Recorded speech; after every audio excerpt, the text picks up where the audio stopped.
대한민국의 핫한 관심사를 달콤하게 풀어보는 기억이쇼 호강 토크쇼 오태훈 반갑습니다. 안녕하세요. 네, 지난 12일과 19일 경주에서 발생한 지진이 대한민국 전체를 흔들었습니다. 우리 지진. 충북 지역도 예외가 아니었죠? 오늘은 지진에 관한 얘기 나눠보겠습니다. 저 이런 얘기를 나눌 줄은 생각 못했어요. 저도. 지진 얘기를 우리가 하게 될 줄 예상 못하셨던 거죠. 지진 얘기를 저희들 그러니까요. 토크에서 주제로 다룰 줄은 상상도 못했던 맞아요. 얘기죠. 네, 5.1과 5.8 규모의 지진이 발생한 거 뭐 다들 알고 계시잖아요. 그럼요. 많이들 당황하셨을 것 같은데. 저는 네. 깜짝 놀랐던 게 그날 12일 날 정확하게 모임 중이었습니다. 모임 중이었는데 안쪽에 이제 그 지인들이 앉아 있었고 안에 형님이 앉아 있었고 제가 이제 바깥쪽에 있었어요. 이렇게 앉아 있었어요. 그래서 잠깐 일어나봐 화장실 좀 가게. 딱 일어나는 순간 진짜 거짓말이 아니라 제가 아니 진짜 제가 이훈진 호랑나비 같아요. 근데 제가 이랬을 때 앞에 있었던 사람들이 다 놀랐습니다. 아는 형님이 이제 그 문자 이렇게 이제 SNS에 글을 올렸어요. 이게 대전 사는 분인데 거기서 이제 지진이 또 자기 여파가 왔을 거 아닙니까? 근데 자기가 지진이 나자마자 밖으로 나왔대요. 아파트에서 나왔는데 조금 쑥스럽더래요. 그래서 나오자마자 운동을 하기 시작했대요. 그냥 지진 때문에 나온 걸 들키지 않기 위해서. 그러면서 사람들이 조금 시간이 지나면서 자기 되게 빨리 나온 거지. 되게 좀 겁이 있는 것 같아요, 그 형님이. 딱 사람들이 한 명씩 나오기 시작하는데 사람들이 한 명씩 눈이 마주치다 보니까 다 같이 나오면서 그러면서 그 형님이 마지막 글이 뭐냐면 저희 아파트는 이제 지진으로 인해서 건강한 아파트가 될 것 같습니다. 이거 웃을 일은 아닌데 그러게 이게 좀 씁쓸한 웃음인데요. 이 말을 제가 왜 드리냐면 그만큼 그분들의 잘못은 아니고 지진 자체가 우리한테 이렇게 그냥 쉽게 넘길 만한 그런 소재다. 그러니까 우리는 아무런 생각 없이 지냈던 거예요. 경험들이 없으니까. 저는 19일 날 지진은 거의 못 느꼈고 12일 날은 그때 술 마시고 이제 라면을 먹고 있었는데 그 지진 난지도 몰랐어요. 제가 워낙에 둔감하고 그런지 몰라도 술을 많이 드셔가지고 이거 원래 흔들었던 게 아니에요? 원래 그것도 나중에 방송 보니까 뭐 지진 났다고 그래서 뭐 사람들이 막 호들갑을 떨고 그러더라고요. 계속 저는 라면 먹고 있었어요. 제가 라면 먹고 있었다는 이야기를 드리는 말씀이 뭐냐면 인터넷에 똑같은 상황이 나오더라고요. 우리나라에서 북핵 문제나 북미사일 문제가 터질 때마다 일본 사람들은 되게 걱정한대요. 한국 어떡하냐. 근데 우리나라 사람은 편안하게 일성화돼서 라면 먹고 있대요. 똑같은 상황이 일본에서 지진이 발생하면 우리나라 사람들은 일본 큰일 났다. 어떡하냐. 하는데 일본 사람들은 우리나라 사람처럼 일성화돼서 라면 먹고 있다. 그러더라고요. 그 정도예요? 저는 좀 둔감한 편이고 아까 아파트 계속 안 나오신 분들처럼 저는 그냥 별로 못 느끼고 위험성을 잘 모르는 것 같아요. 저 똑같은 게 저도 12일 날 1차 5.1 전진 때 샤워를 하고 있었거든요. 그런데 잘 모르겠더라고요. 근데 샤워가 나오니까 식구들이 그러는 거예요. 그 지진이 있었다고. 그 무슨 지진이 있었어? 이제 그러고 말았는데 그러고 나서 한 50분 있다가 이제 본진이 났잖아요. 네. 본진 때는 많이 흔들리는 걸 느꼈죠. SNS에서 뭐 예를 들어서 그 다른 어떤 의원께서 이제 대전의 아파트에서 지진을 아파트가 흔들리자 이제 방송을 했대요. 그래서 지금 경주에서 지진이 발생하였는데 일단은 그렇게 알고 계십시오. 그렇게 방송을 했대요. 일단은 그렇게 알고 계십시오라고 이제 그 SNS에 글을 올리셨는데 댓글이 더 웃겨요. 댓글이 뭐라고 했냐면 그래도 방송을 해주는 아파트가 있었군요. 이렇게 지금 지진을 바라보는 시선이 이 정도란 얘기고요. 정부도 그렇고 국민도 그렇고 다 이게 둔감한 것 같아요. 맞아요. 그 당시 상황에 대한 반응들이 다 이렇게 뭐 저희만 해도 가지각색인데 그때 충북에도 피해 상황이 좀 있었나요? 경주에서 5.8 지진 본진이 났었을 거에 충북은 4.0을 느꼈다는 체감 거거든요. 정도가. 그러니까 이제 거기보다 좀 적은데 충북은 뭐 이게 불행 중 다행이라고 생각을 해야 되는데 큰 피해는 그래도 나타나지 않은 것으로 이렇게 보이기는 해요. 근데 이 부분이 이제 우리가 간과하지 말아야 될 게요. 간과 과입니다. 관과. 형님, 이제 꼬이잖아요. 근데 이제 이게 중요한 게 뭐냐? 제가 조사한 거에 보면 우리나라의 지진이 이제 과거 역사 기록을 어려운 얘기는 아니고 요것도 어찌 보면 이제 에피소드와 같은 기록이니까 삼국시대 102회, 고려시대에 169회 발생했다고 기록이 돼 있고요. 조선시대만 해도 조선왕조 실록에 1500회. 근데 거기에 일단 요거 대부분의 지진은 오늘과 날과 같은 지역, 경상도, 충청도, 전라도 지역 이쪽에서 많이 일어났다는 거예요. 오늘 공부 많이 했어요. 그러니까 아시다시피 공부 많이 했네. 여기 나온 게 있잖아요. 속리산 부근에서 네. 큰 지진이 70몇 년도에 있었지 않습니까? 예. 그러니까 우리 충청도가 절대로 안전한 지역이 안전한 지역이 아니라는 아니다. 거죠. 이게 자주 빈번하지가 않아서 그런 거지. 한번 딱 왔다가 이건 큰일 납니다. 오늘 공부도 많이 해오시고 의상도 그렇고 약간 똘똘이 스머프 같은. 아, 나 되게 좋아했는데. 아니 칭찬이에요. 똘똘이 안경 스머프. 안경 끼고 나 스머프 이거 별로 안 좋아해요. 웃으면서 얘기하니까 더 기분 나빠요. 칠지 네, 몰랐어. 칭찬인데. 아, 그래요? 네. 용관 씨가 말씀하신 것처럼 우리나라도 지진의 그 예외 국가는 아니었죠. 역사적으로 봐도 그렇고. 그다음에 1978년 보니까는 그 속리산하고 상주 그 지점에서 지진이 한 걸 발생한 것을 기화로다가 우리나라도 공식적으로 지진을 계측하기 시작을 했는데 그 이후로도 총 한 40여 년간 네. 총 발생한 게 3,200여 건 정도라고 그러고 꽤 그중에서 많네요. 특히 이제 중대형인 5.0 이상이 그 9차례나 발생했다고 그러더라고요. 충북 같은 경우는 그렇게 많은 편은 아닌데 2.0 이상 사람이 조금이라도 느낄 수 있는 것이 27차례였는데 여기가 진앙지인 경우보다는 여기가 중부권에 위치하니까 이 감지되는 경우 타 지역에서 일어나서 감지되는 경우가 더 많았다는 것 같아요. 예. 경주를 기준으로 해서 서산까지 이어지는 벨트가 있나 봐요. 단층 벨트인데 네. 여기에서 너무나 많은 지진들이 일어나고 있대요. 그런데 또 경주에서 부산으로 이어지는 세로 단층이 또 있다는 거죠. 양산단층이라고. 맞습니다. 양산 단층. 그래서 경주 지역이 지진으로부터 굉장히 위험한 지역으로 자꾸 이제 밝혀지고 있어요. 그래요. 그 JTBC라는 그 프로에서 그 스포트라이트라는 어떤 탐사 취재하는 프로그램이 있습니다. 거기에서 이제 그 지진이 발생하고 난 다음에 이제 보도가 됐던 내용인데 경주에서 넘어가는 게 이제 양산 단층 지역인데 이게 활성 단층이라는 거예요.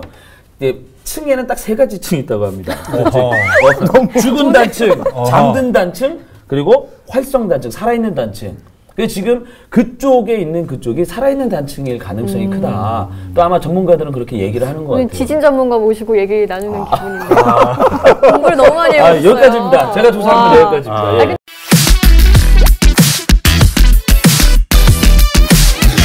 재난 문자 받으신 분 있어요? 이거? 아이고. 지난 여름에 얼마나 더웠습니까? 네. 진짜 많이 더웠는데 폭염 문자를 굉장히 여러 번 보내더라고요. 수시로 아주 왔죠. 지겨울 정도로. 근데 어떻게 하라는 건지는 모르겠는데 하여튼 자꾸 와.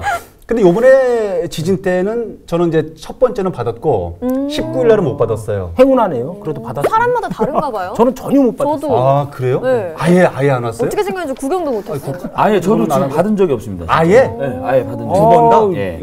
근데 문자가 중요한 게 아니라 네. 여러 가지 언론에서도 지금 계속 얘기하는 것이 문자를 보냈냐 안 보냈냐 몇 분 있다 보냈냐 어떤 문자를 보냈냐 자꾸 이런 얘기를 하는데 저는 개인적으로 좀 달라요.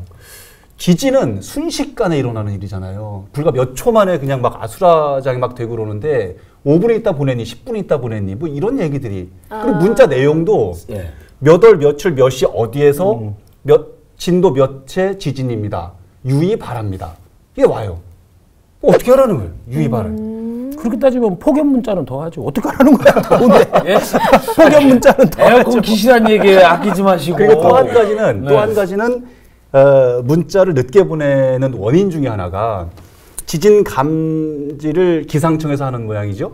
문자는 국가 안전처에서 보내나 봐요. 기상청에서 지진 났다고 국가안전처에 보낸대요, 내용을. 그럼 국가안전처에서 아 그래? 그럼 그때서 이제 해가지고 보내는 건데 무슨 의미냐 이거죠. 이제 국가안전처 그 문자 얘기가요. 제가 이제 그 TV를 보면서 어차피 들은 거니까 정확하게 말씀 못 드려 30초 이내에 이제 무조건 전파가 돼야 된답니다.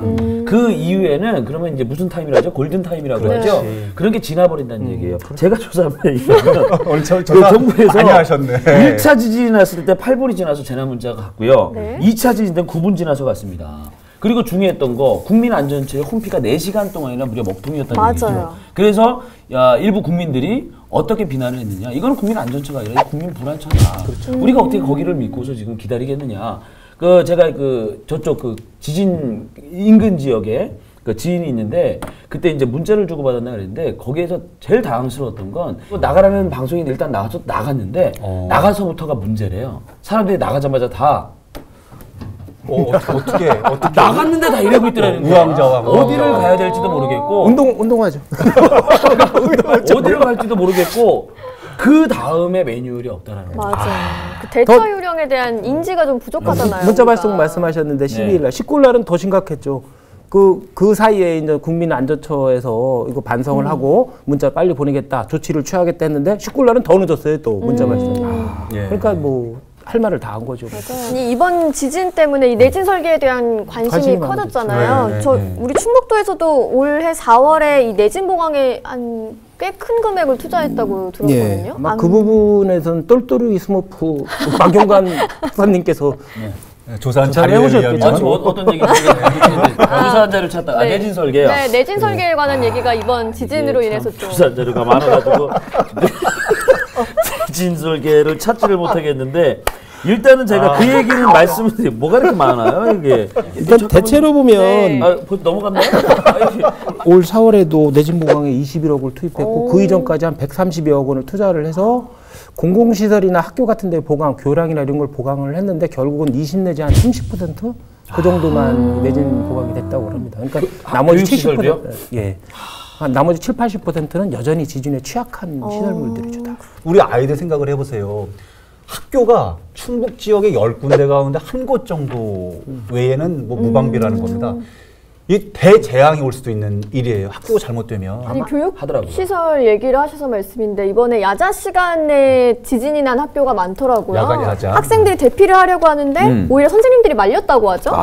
그런 들어가서 사례도 공부나 있었다고 하라고. 그 선생님이 저처럼 좀 둔감하고 그래서 라면 먹다가 잠깐 나왔더니 나와 있어도 다시 라면 먹으러 들어가셨나. 제가 지금 뭐 SNS 제가 몇 개 이렇게 적어왔는데 예. 일단 앉아 있으라.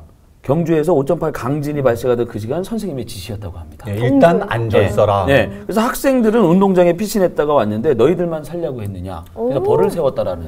이게 SNS 내용이에요. 그러니까. 예.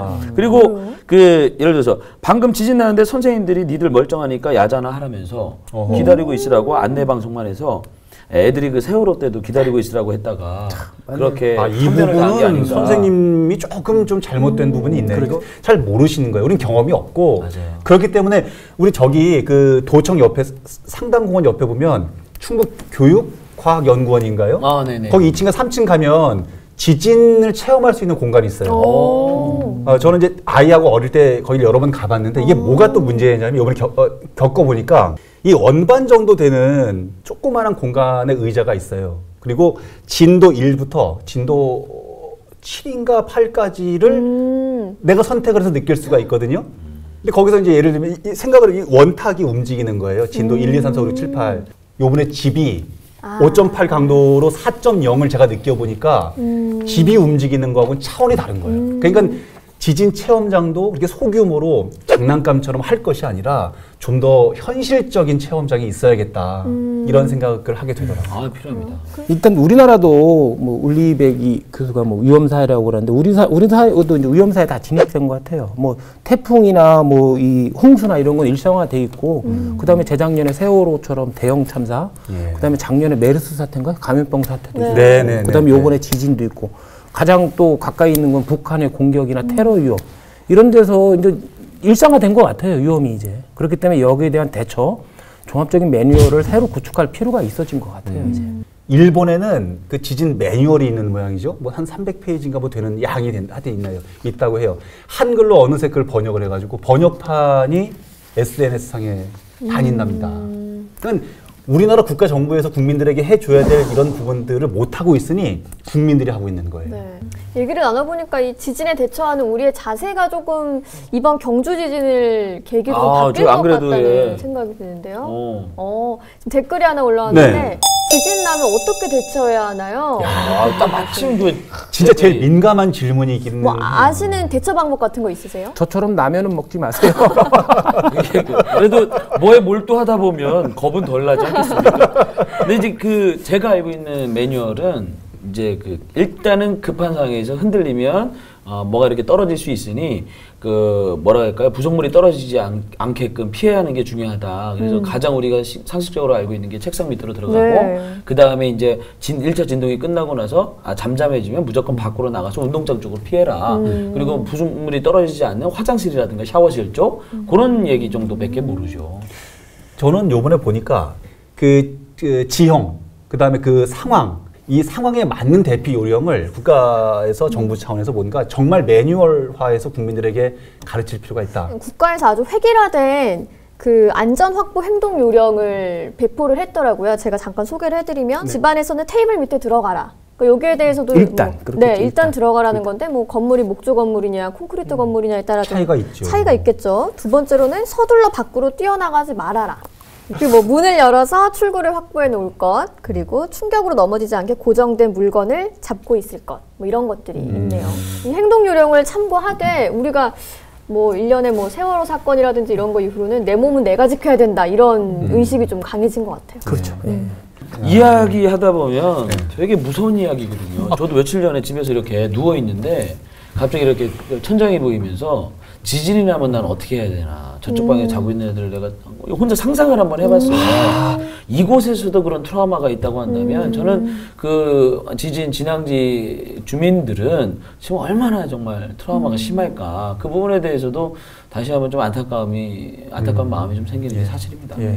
경주 지역에서도 이 트라우마 때문에 청심환 구매율이 한 4-5배 늘었다고 그러더라고요. 국민 불안처가 너무 불안하게 하는 것 같지 않아요? 맞아요. 이번 경주 지진 때문에 우리가 이제 지진에 대처하는 자세도 좀 변화가 있을 것 같고 뭐 그런 얘기 오늘 나눠봤는데요. 마지막으로 우리 공감 키워드. 기승 안전으로 하겠습니다. 기승 전 안전이 아니라 기승 안전. 기승 안전. 그러니까 자연재해라는 것은 그 발생하고 전개되는 것은 인간이 막을 수가 없어요. 지진처럼. 다만 그것으로 인한 혼란, 전이나 그것으로 인한 참혹한 피해, 결은 피할 수 있거든요. 그건 정부나 국민들이 얼마나 인식을 하고 거기에 대비를 하느냐에 따라 달라지는 것 같아요. 그런 의미에서 기승전 안전이 아니라 기승 안전으로 하겠습니다. 저는 좀 비슷하니까 바로 이어서 좀 저는 오늘 공감 키워드 보험 갑니다. 보험이요? 네. 저도 이제 뭐 최 변호사님하고 좀 비슷한 얘기인데 보험 들자 이거죠. 안전 보험 들자. 저는 좀 강하게 가겠습니다. 기습. 기습? 네. 미래를 준비하지 않으면 미래가 현재를 기습합니다. 준비해야 됩니다. 어떻게 저런 얘기들을 준비 안 하고 요게 그 탐사부도 프로그램 마지막 자막이더라고요.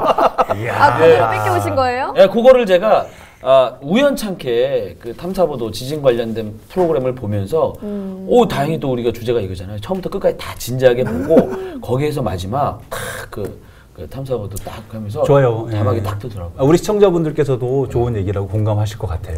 저 공감 많이 됐어요. 저는 한 문장으로 해도 될까요? 안 되는데 우리한테 키워드 해놓고 자기만 문장 나는 문장 많아. 안 되는데 한 번만 봐주죠. 한 번만 봐주실래요?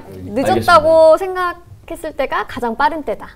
지금 뭐 지진으로 인한 피해 아직 그렇게 크지 않으니까요. 지금부터라도 마음에 안 드세요? 아니 그게 아니라 갑자기 이렇게 보고 갑자기 박명수 어록이 생각나서 박명수가 그랬잖아요. 늦었다고 생각할 때가 늦은 겁니다. 진짜 늦은 거다. 그런 생각이 늦기 전에 죄송합니다. 늦기 전에 대비해서 다음에 지진 있을 때는 큰 피해 없도록 준비가 됐으면 좋겠어요. 공감합니다. 네, 마무리해 볼까요? 천만요정 배우 오달수가 우리를 견제하는 그날까지 저희 오달수는 계속됩니다. 쭉!